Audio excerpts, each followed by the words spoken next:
Hello and good morning to everyone. So in this video we will be looking the question number 3691, which is maximum total subarray value, and part 2. So basically in this question we are given an integer array nums having length n, and with that we are given an integer k, and what we need to do is we need to select exactly k distinct non-empty subarrays.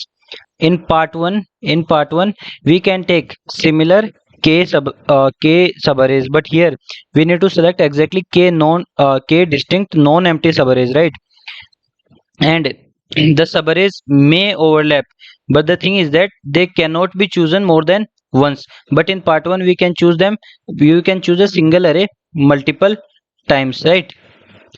And here it is given that the value of a subarray is defined as the difference between the maximum of the subarray and the minimum of the subarray, and the total value is basically the sum of all the selected subarrays, sum of values sum of values of all the selected subarrays.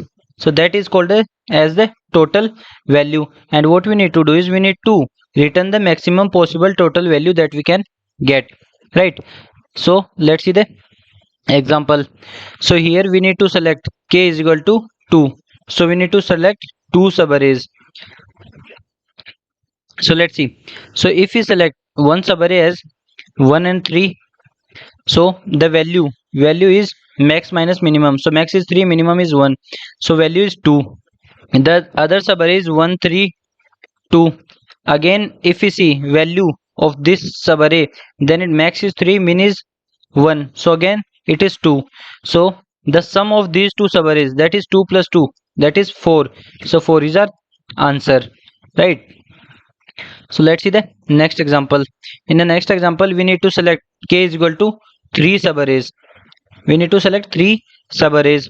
So if we select one as 5 and 1, the other as 2 comma 5 comma 1, and the third one as 4 2 5 1, right? This will give us the value of 4, this will also give us a value of 4, this will also give us a value of 4. So sum is 4 plus 4 plus 4, which is 12. So total sum is 12. So this is the question, and now we'll see how we'll be selecting the subarrays and getting the maximum sum.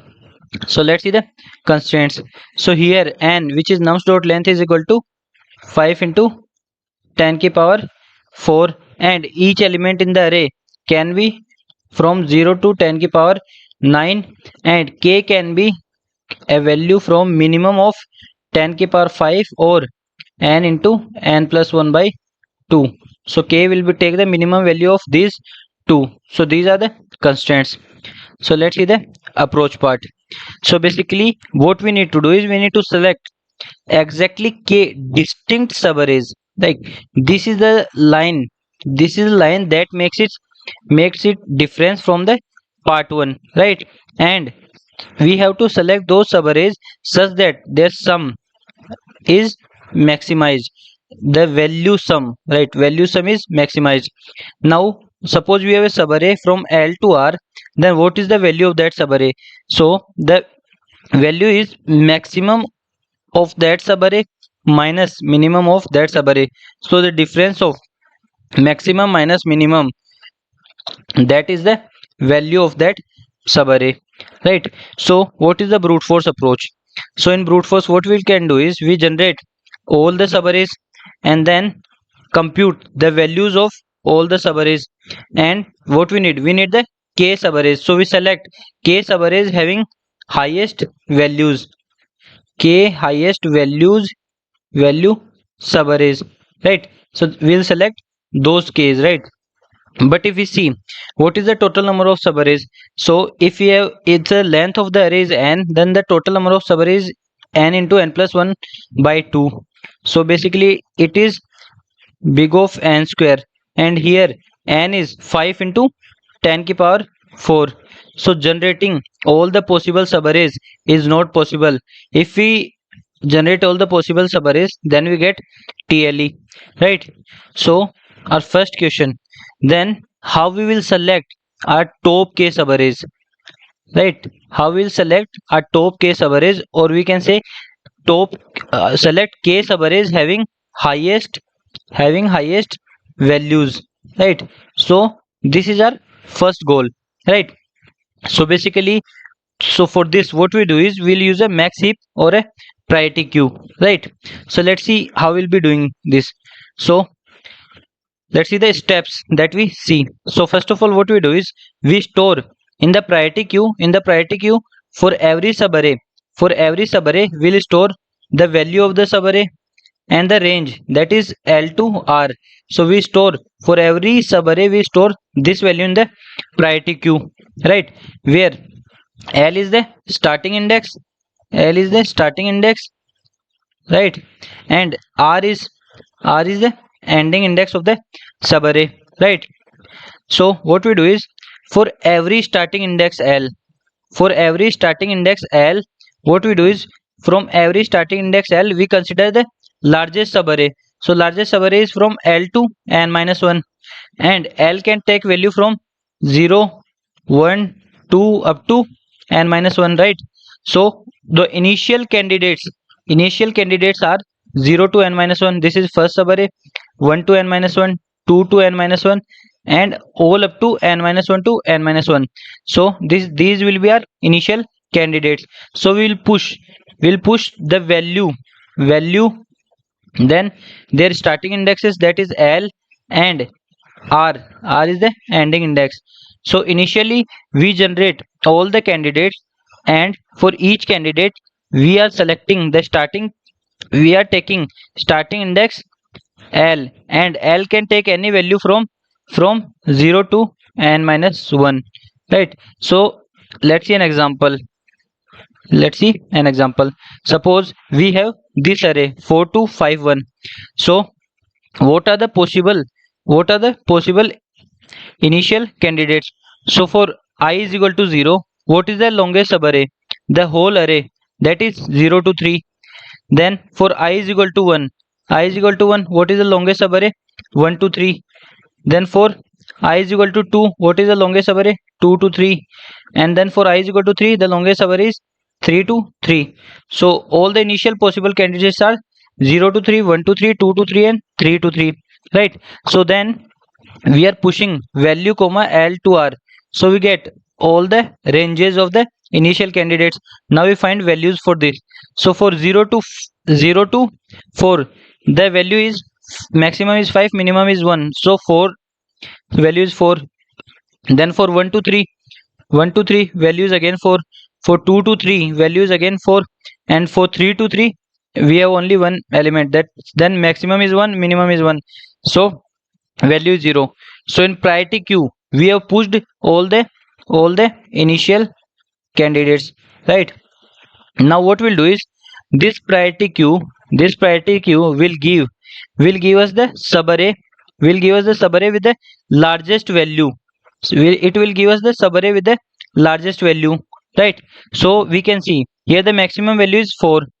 So let's say we have, if we have popped out this element, that is 403. So here value is 4, and the subarray is starting from 0 to 3, right? So what we do is then we get our best candidate. So what we do is we'll add the answer, right?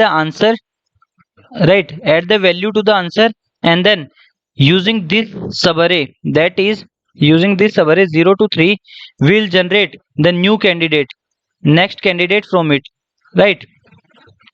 So what we do is we'll generate a next candidate having the same starting index, right? So from 0 to 3, what is the smaller subarray that can be possible? So that is 0 to 2, right? So we generate this new candidate. So we have popped out the best one, and 4 is the answer, so we have added the value to the answer, and then using that range or that subarray, we'll generate a smaller subarray from that. So 0 to 2 is the having having value 4 to 5, right? So here maximum is 5, minimum is 2, so the value is 3. So our new candidate will be having value 3, and the range is 0 to 2. So this way we use the old candidate, and then generate new candidate from it, right? And then we push the new candidate into the queue, and we have removed the old candidate. So now we have this our priority queue. So now we repeat all the above steps k times, right? All the above steps k times. So this way we get k subarrays, we get k subarrays having highest values, having highest values, right? So this is the first thing, that is how we will be selecting the top k subarrays from the nums array. Now our first problem, that is selecting the top k subarrays, has been solved, right? So but there is one more issue we have. So in array, in a priority queue, we are pushing value comma left and right. But see here we are pushing the value. So how will we find the value of a subarray, right? How will we finding this value efficiently? Because for finding the value, what we need? We need the maximum of the subarray and minimum of the subarray, and then we take the difference of the maximum and the minimum of the subarray. So how will find this maximum and minimum of a subarray efficiently, right? So what brute force idea is, we'll iterate over the subarray, right? That is from L to R. So that is time complexity is big of R minus L plus 1, which will be slow, right? Which will be too slow. So brute force will not work.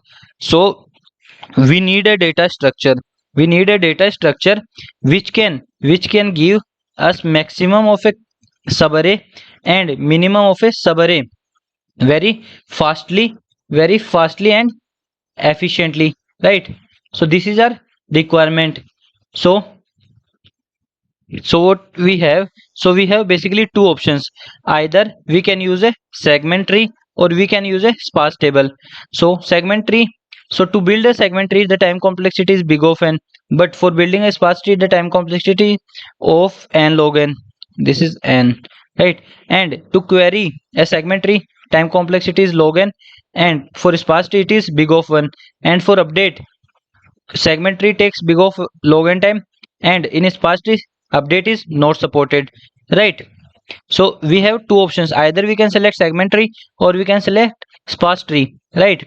But as we know, in our question our nums array is not changing, so there is no need for update operation, right? No need for update operation, right? This is one thing. Also what we need, we have large number of max and minimum queries. So basically what we need faster query response, right? Faster query response, right? And as we know, our sparse tree gives the query response in big of one time, right? So we'll select sparse tree here, sparse tree here. So the two things that we have considered is, first is faster query response, and as there is no updation in the question, if there is updation in the question, then we have to select the segment tree instead of the sparse tree, right? But here there is no updation, and also we did faster query response, and our sparse table gives us faster response in big of one time, so that's why we have selected sparse table, right?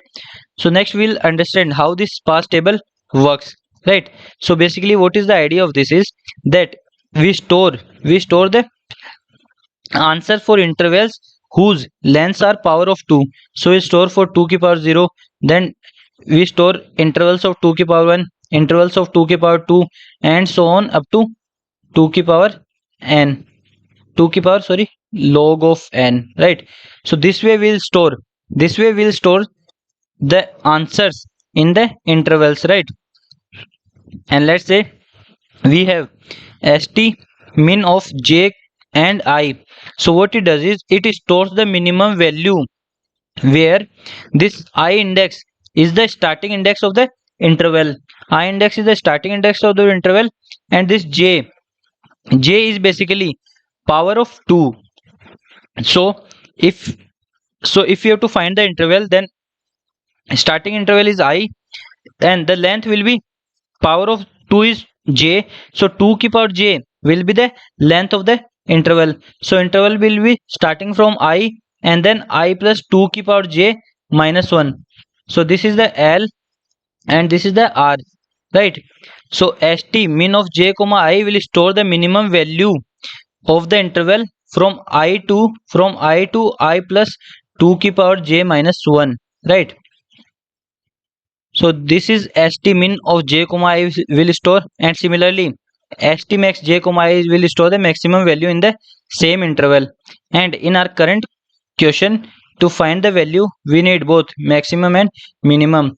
So we store both maximum and both minimum, right? So we'll try to understand it with the help of an example, and what we'll do is we'll try to do it for minimum values, right? So we have taken this nums array 5 2 5 2 7 3 and 6, right? So first of all we'll build the level 0 of the sparse table. So here j is equal to 0, so length will be 2 की power j, length will be 2 की power j, so 2 की power 0 is 1. So every interval will contain only one element, as 2 की power 0 is equal to 1, that means every interval will contain only one element. So st min of j is 0, and then we go to every I, and I is from 0 to 4, right? So we have stored st min of 0, our array is 5 2 7 3 6. So we store each element, because in every interval we have only one answer, only one element. So these will be the minimum element. So st of 0 will be same as the initial array, right? Same as initial array. Now then we move to level 1.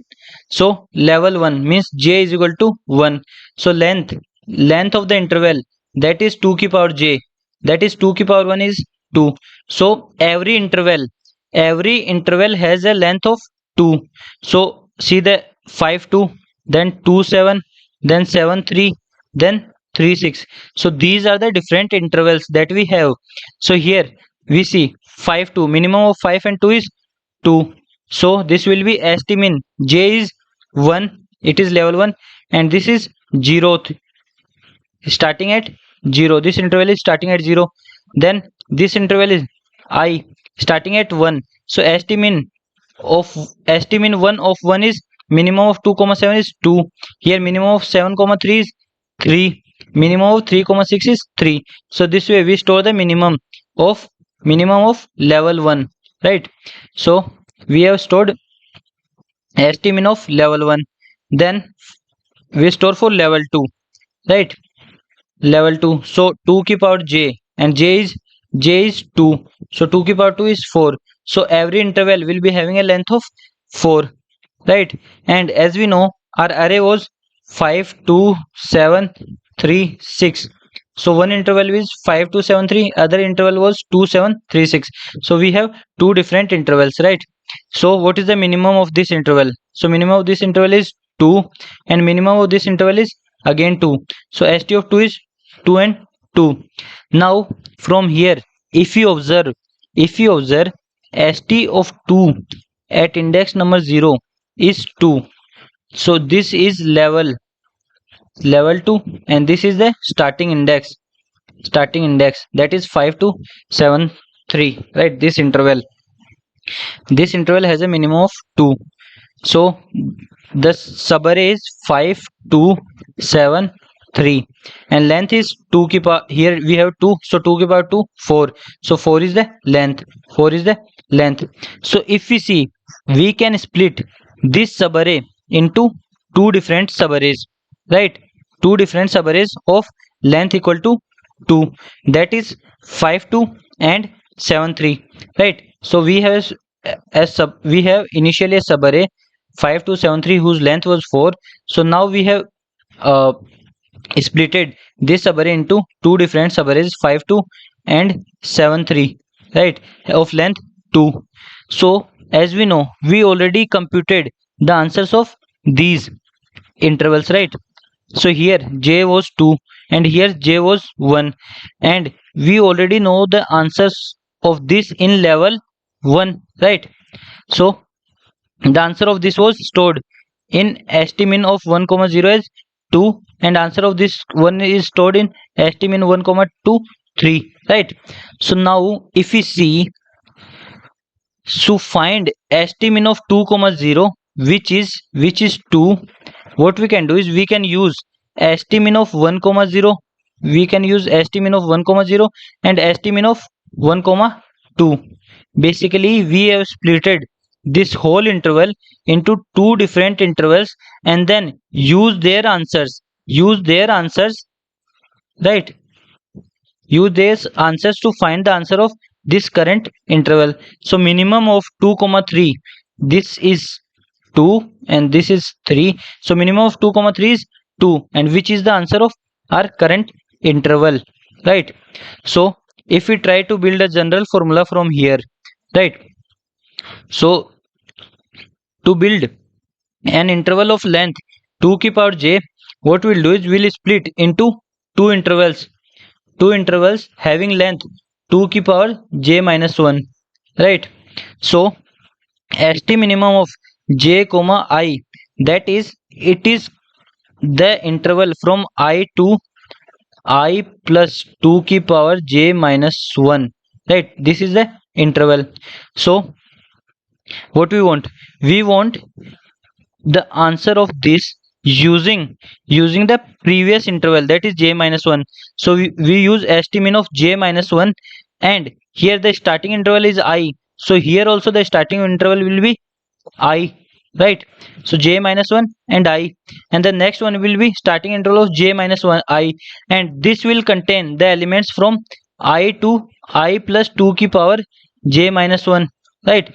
This first will contain the elements up to this range. So the next element or the next range should contains the remaining elements. So let me try to tell you. Suppose this is a bigger interval, so we have divided it up to here. Then this has contained all these elements.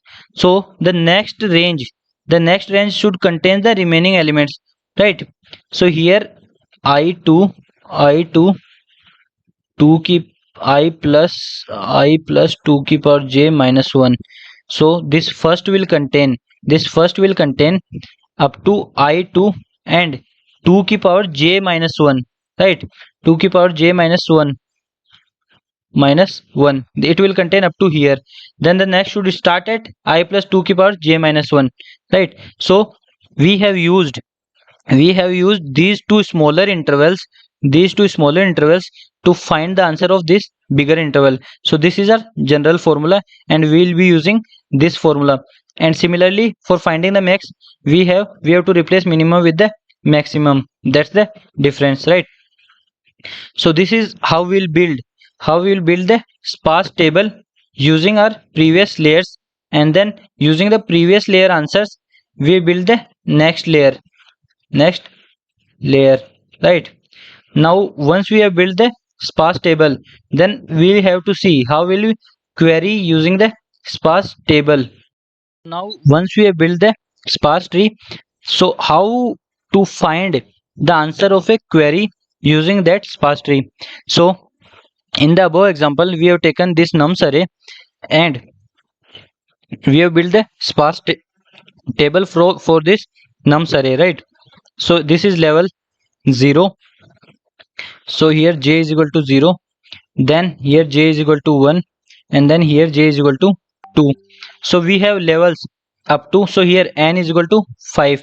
So the number of levels will be log of n to the base 2. So log of 5 to the base 2 is, in integer it will be 2. So we have only the two levels, right, in the sparse tables, right? Now we have to find the answer of this query, that is minimum of 1 comma 4, and the interval is 1. So in the array 1 to 4 is 2 7 3 6, right? This is our interval. So first of all what we'll do is we'll find the length of the query, that is r minus l plus 1. So here r is 4, l is 1 plus 1. So the length of this query is 4.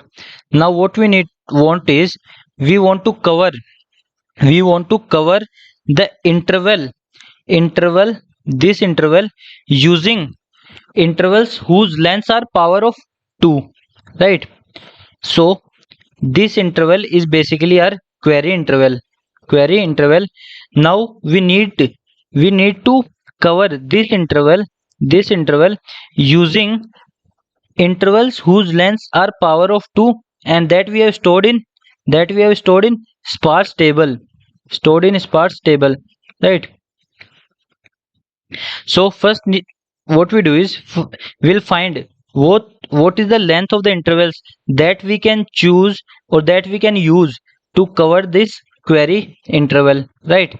So to find that what we'll do is p is equal to log of 2 to the length to the base 2. So here our length was 4, so log of 4 to the base 2 is 2.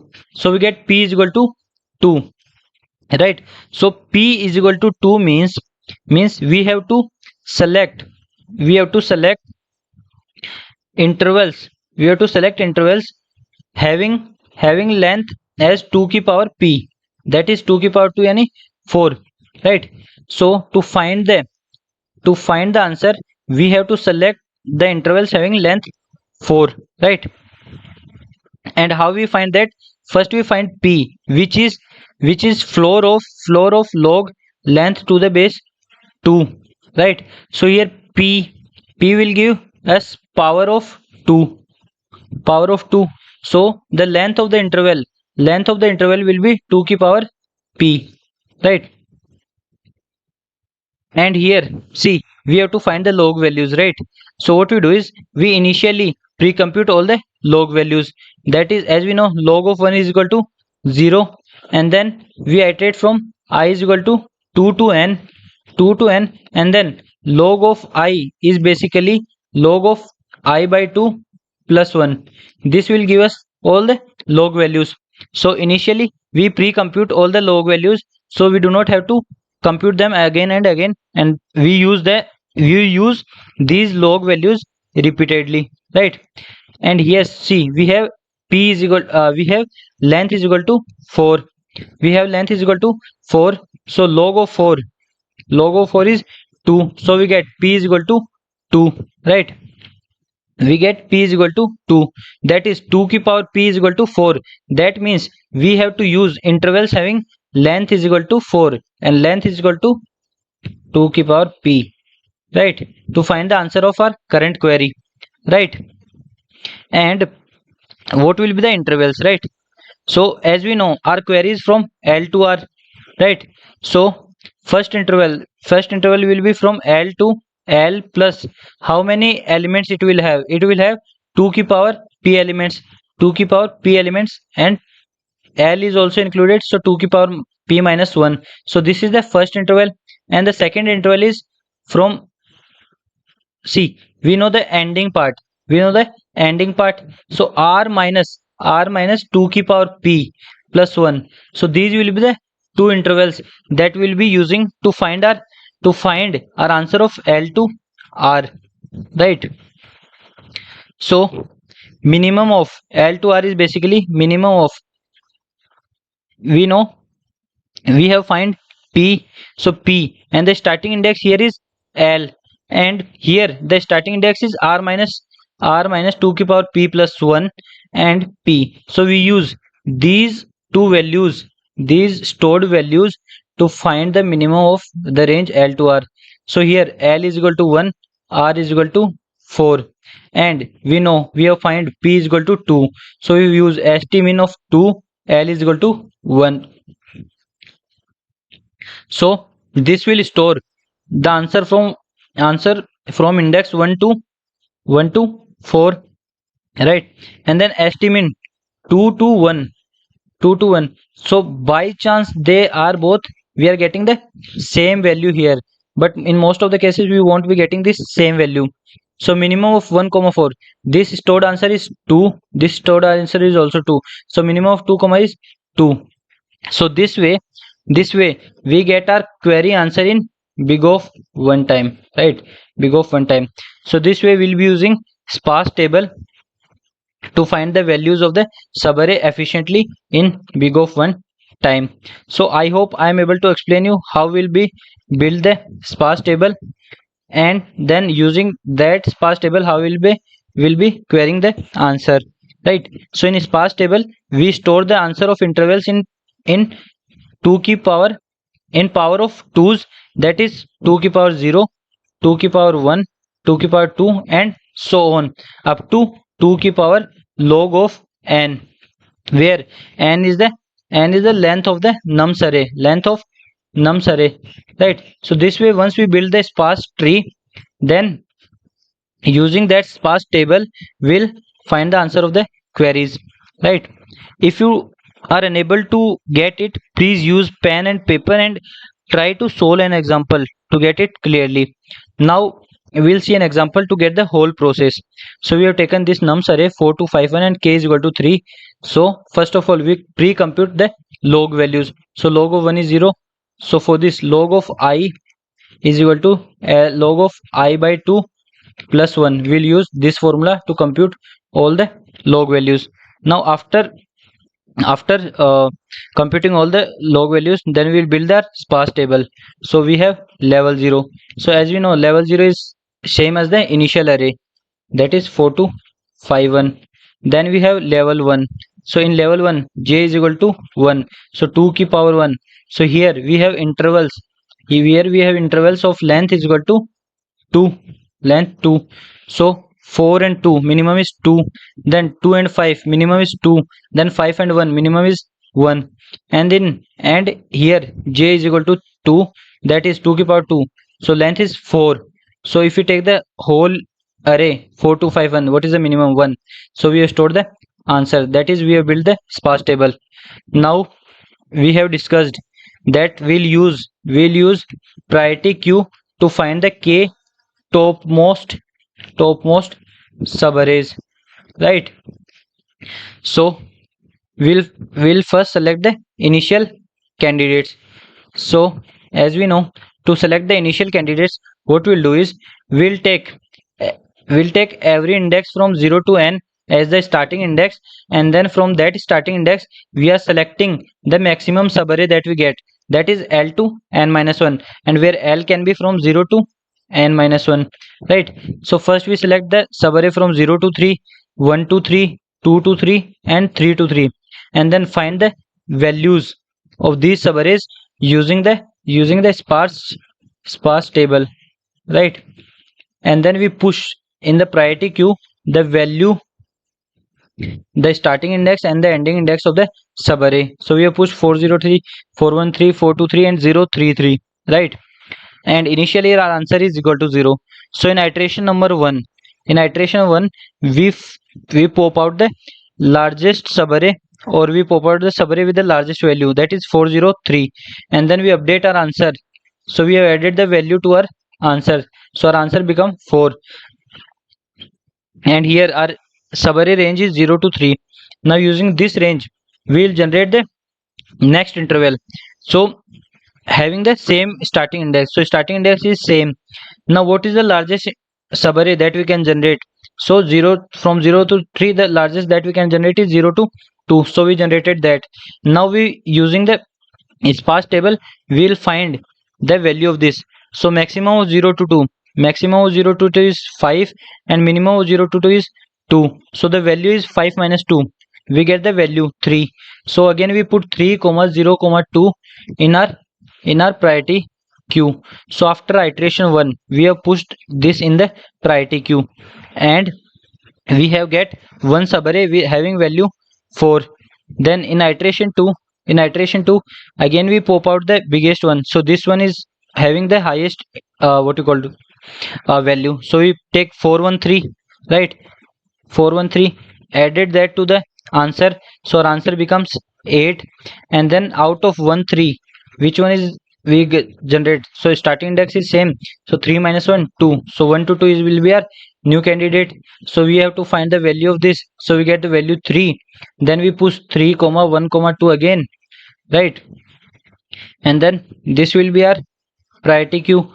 In the next iteration again we popped out one element, our answer become 2, and now we get our top 3 subarrays, right?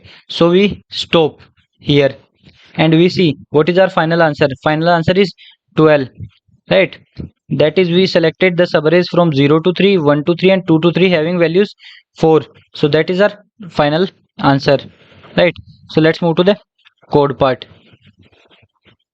So in the code part we have taken a 2D vector which will store, this will store the maximum sparse tree and this will store the minimum sparse tree, and then this log will store the pre-computed log values, and then this function get value function, what it does is it will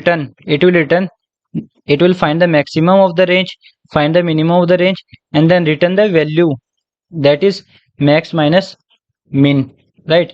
Max minus min. So what it does is it find the length of the find the length of the range, that is r minus l plus 1, right? After finding the length, it will find the value of p, which is log of length to the base 2. So p will tell that what should be the length of the intervals, that we use to answer these queries. So the length of the intervals will be 2 ki power p, right? And then it will find the maximum of this interval and then minimum of this interval, and then return max minus min, that is value, right? And already I have told you how we'll be deciding. So we know p, we have already find p, and this is from L to R, and as we know we have p, so the length of the interval will be 2 ki power p. So first subarray is starting at L, so second subarray, first interval, second interval, ending point is R, then what should be the starting point? Starting point will be R, length is 2 ki power p, R minus 2 ki power p plus 1, that should be the starting point of the second interval that we are using. And first we know, as our interval is starting from L, that's why it is L, and as we know the ending point of the second interval, that is R, R minus length is 2 ki power p plus 1, that's the starting point of the second interval. So we use these two intervals to find the, to give the maximum of the current interval. Similarly we give the answer for the minimum and then we return the value, right? And in the main function we have taken the size, pre-compute all the log values, right? And then total number of layers will be log of n to the base 2 plus 1, that will be the total number of layers that we have to compute in the sparse tree, right? And as we know, level 0 of the sparse tree will be same as the our initial array, because in level 0, that is 2 ki power 0 1, only one element in every interval, so that element will be the element itself. So the maximum will be the element itself, minimum will be the same element. Now after finding level 0, now we'll build the sparse tree. So how many levels we have? So we have up to log levels, right? Up to log levels. And then we know if we have j, then length of that interval is 2 ki power j, right? So then we start from I is equal to 0, and then we are shifting I plus 2 ki power j, right? Because every interval has 2 ki power j elements, right? And then if we are finding for jth layer, then we are using j minus 1th layer to find the answers. So if you have to find for j comma I, then we are using j minus 1 previous layer, right? And our starting point is I. So this is from I to, this range is from I to 2 ki power j, right? So the first one starting index is I, and the next one starting index is I plus 2 ki power j minus 1, right? So this will be the starting index of the next one. Similarly we have taken for minimum, right? So we have built the sparse tree. So after building the sparse tree, we have used a priority queue, that in which we are storing three things: value, L and R, right? And then we have stored all the initial candidates. So for every starting index L is equal to 0, we begin with the interval, largest interval, that is L to n minus 1, and we are storing that interval as the starting candidates, right? And then until we do not get the k top subarrays, we pop out, we take the top value from the priority queue, and then we add the value to the answer. And if r is greater than L, that means if we have multiple, elements in the range, then we use, our current range is L to R, then a new range will be the from L to, that is same starting index, and then we decrease only one element and then push this range in the priority queue. So first we get the value for this new range, get value will return us the value for this range, and this is the starting index, this is the ending index, and we put it in the priority queue, and at the end we return the answer. So I hope I am able to explain you the solution properly. So if you like the video, please make sure to like, share and subscribe the channel. Thank you.